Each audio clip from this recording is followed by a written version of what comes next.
Hello, BookTube. Recently, Kevin Towles over at Kevin Towles Reads did another one of his Let Me Know videos. These are videos where he raises some sort of book-related question or BookTube-related question. Not so much to give definitive answers, it's just to wonder what you think of it, to pick your brain for your own perspectives. And because I am a crusty old windbag, I like to take these things and give you a definitive answer.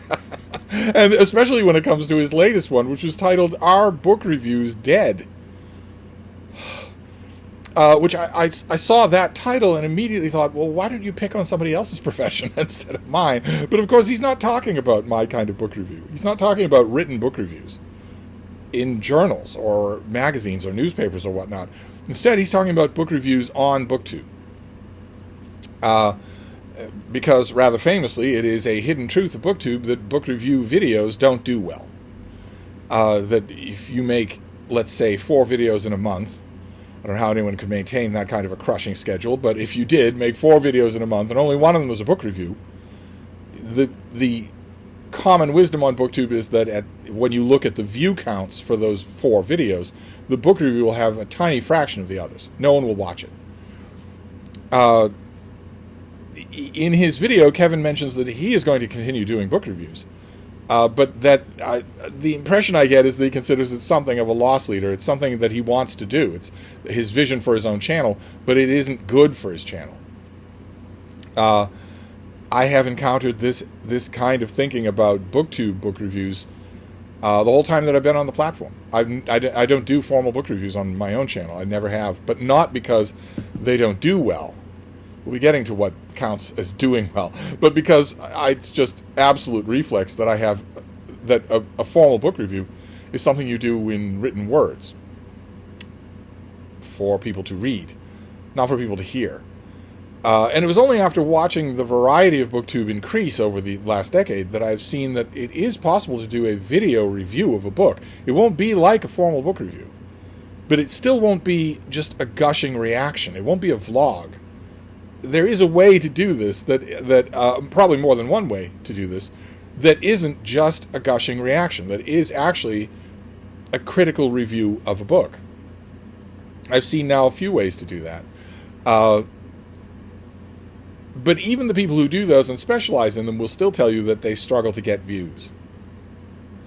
And my reaction to this subject is not really that book reviews are dying, but rather that the idea of what constitutes a video doing well should die and be reborn. That it should have a different view. Now, it is common on this subject to say, well, some people are in BookTube to grow their channel, to blow up their footprint, to get lots of subscribers, to get lots of views, to get to a place where they can monetize, to get bigger and become a brand. Some people are in BookTube to do that, the common wisdom goes, and other people are not. Other people are not in it for that. They have a different view in mind. They want to have conversations or keep a visual record or just have fun. And I've heard that conventional wisdom for years now, and I've made a lot of BookTube videos. I'm not speaking here about something I don't know about. And I firmly believe, hear me out here, that there isn't a difference between those two things. That is just poor thinking. No one makes a success on BookTube by not doing what they want. No one does that. The channels that blow up and get a big footprint and have lots of subscribers and lots of views and monetization and an empire built and whatnot start from the booktuber doing what they want, following their own passion. They might change with time once audience capture sets in. Those of you who maybe don't spend all day online, audience capture is the term for you being a content creator, and whether it's BookTube or anything else, and realizing that you are very much beholden to views because you are looking to offshore a lot of your monthly economy into the earnings of whatever channel you're making. And so your audience reaction translated into views matters a lot. And so what your audience wants you to do, you will increasingly do. That phenomenon is known as audience capture. It is almost always pernicious. I can't, off the top of my head, think of a good example of audience capture. because it perverts what was originally your starting passion. And I firmly believe, I don't know if it's pie-eyed of me, I firmly believe that the way to success is through passion. That people will know. They'll respond to that. I can't think of any other reason why my own channel has had a small amount of success. Since I don't chase the algorithm, I don't do anything that's popular, I can't imagine any other reason for that other than that people look around on BookTube and YouTube for passion. They look for sincerity. And if you are very obviously gaming the system, if you are very obviously doing all sorts of fake stuff, if you're very obviously a completely different person on camera than off, so that someone who's viewing you doesn't need to have ever seen you off camera to know that it's totally fake, I don't believe that that's going to do as well. Even the channels that we think about now, non-BookTube channels, the larger YouTube channels that we think about as solely artificial, totally fake, even those, I believe, years ago did start from passion. They did start from the creators' genuine interest in doing what they do. My advice to people who say that book reviews don't do well, so maybe I won't do them, is do what you want. Do what you want on BookTube. If you want to do one book review after another, I've just finished this book, I want to formalize my thoughts about it and then make a video about it, you should do that. And you shouldn't care about views. The views will come, they won't come because you're playing the game correctly. I firmly believe that doesn't happen. Look at the lopsided nature of success on YouTube, broader YouTube, not BookTube. Look at the lopsided nature of success there. The people who are really successful, they might act, they all do act as if it was foreordained by God, but it isn't. They're as surprised as anybody else. Partly that has to do with the algorithm, which is famously inscrutable. Partly that has to do with bots, which I firmly believe are 60% of everything that happens on YouTube. At least 60% of everything that happens on YouTube. Meaning when you look back on that month of 4 videos and you say, my book review did poorly, what does that mean? That the bots didn't accumulate on it. And that makes sense. That makes sense. It makes sense that book reviews would get less traffic even from genuine people. Most genuine people, even genuine readers, are aghast at how much is out there that they will never read. One of the natural exponents of that is to look at a review of a book and think, well, I don't have any interest in the book, so I don't even need to watch it. Regardless of whether or not I like the channel, regardless of whether or not I like the booktuber, I can ignore this video because I'm never going to read that book. And that decision is made quickly and with obvious relish, because that's one more book you don't have to worry about. It's one more book that's not weighing on you. If you have no intention of reading the book under review, the only thing that will make you listen to the review is the same thing that will make you read the review when you have no intention of reading the book. And that is the reviewer. At first. When the video comes right out of the gate, those are the people who will watch. Either the people who have an intention to read that book, or who have read it, or the people who just are interested in you and as a reviewer and will read anything that you review, regardless of whether or not the book is ever going to swim into their ken. I know from decades and decades and decades as a published print reviewer of books that is the case for me. For the whole of my career, that was the case for me. I built a readership of people who followed me from venue to venue, even though those people would write letters to my editors telling them, I don't think I've ever read a book that he's recommended. I don't think I've ever read a book that he's reviewed, recommend or not. I just like reading him.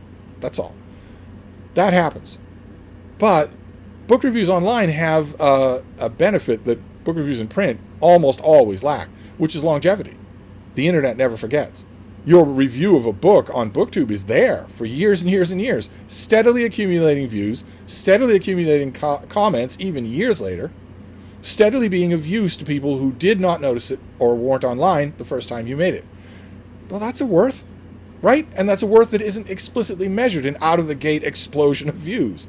The point I'm trying to make is that you should do what you want to, because the metrics by which you judge whether or not it's successful vary. They vary. Too often, the people who say, book reviews don't do well at all, they really stink in the ratings, too often those people are just using one flat bar to measure everything that they do on BookTube, when that is not correct. That's not accurate. That will lead to a mistaken impression. Book reviews do well. just not in the same way that some other videos do. They have a lot more longevity. No one, I guarantee you, like for instance, to use my own channel, if I don't do book reviews, but if I did, let's say that 6 years ago I did a book review of Wolf Hall by Hilary Mantel, a formal book review. I know I've enthused about it and I've read it and I've done buddy reads here. But what if I'd done a formal book review of Wolf Hall 6 years ago, 8 years ago? Or Bring Up the Bodies or something like that. If I'd done a formal book review of that, probably it would not have gotten many views at first. But it would be racking up the views steadily over those years. Whereas, if I did book hauls 6, 7 years ago, right alongside that review of Hilary Mantel, those would not be getting any views. Who watches old book hauls? Nobody. Nobody. Who watches old catch-all videos? I made a catch-all video today. Nobody watches those. They're firmly embedded in their time. They aren't meant to be rewatched. Weekly recaps. Who's going to watch a 4-year-old weekly recap, even from a channel that they like? Nobody is. But do we say that those videos do poorly? No, we don't. We don't. Because I guess we're looking at the fact that more of our subscribers watch it on the day that it releases than watch book reviews on the day that they release. But it evens out. Book reviews get a longer audience. So no, I want to argue that book reviews are not dead. They are not dead. They are not dying. They are just a different metric. And we wouldn't care about metrics if we just were in this for our passion. What is it that you want to do on BookTube? If you do it and your passion is evident and maybe your skill grows, you'll gain an audience and those things will get more and more successful. I'm sure I don't need to point out to you the couple of BookTube channels that do only book reviews and have lots and lots of subscribers. It is possible to do. And I believe even though some of those channels that I'm thinking of have become horrible, reptilian, cynical things that don't care about anything at all, nothing at all. This is about the money. This is about the money. This is about the money. They didn't start that way. They started as exponents of passion. And I believe that all success does start that way. So I would say that the answer to Kevin's question is don't think about it. Don't think about whether or not anything you do on BookTube is doing well. Don't think about whether or not it's going to perform well. Not only because I view BookTube as a series of conversations, and that is, of course, a ghoulish way to look at conversations, but also because the people who say, well, I view BookTube a different way, I view it as a budding business and I want it to grow and succeed, those people are wrong. Not to view it that way. You can view BookTube that way if you want. I've long since given up my bugaboo on that. But they're wrong in implying that if you look at BookTube that way, you can't follow your passion, when following your passion is the only way to make your channel grow and explode. So I would argue they're the same thing, and that they have the same solution. Do what you want. Get better as you go along at what you want, but don't do something you don't want because you feel like it doesn't do well. So there you go. That is my response to Kevin Towles. I'll leave a link to his video down below. I think in his case, I'm preaching to the choir. Because he says in his own video that when he thought about cutting back on videos, he still kept doing book reviews. Because he wants to. Well, there shouldn't be any need for any better a reason than that because you want to. How many places in your life do you get to exercise that kind of freedom? It mystifies me that people come to BookTube, an incredibly niche community built around a hobby, and try to make a business out of it. That mystifies me. Fine if the popularity comes to you. If the audience and the traffic and the interest comes to you, then you want to make a business out of that, go right ahead. It mystifies me, but go right ahead. I'm not anymore going to call that person a soulless sellout. That's just a different way to do BookTube. But you don't know that it's going to come to you.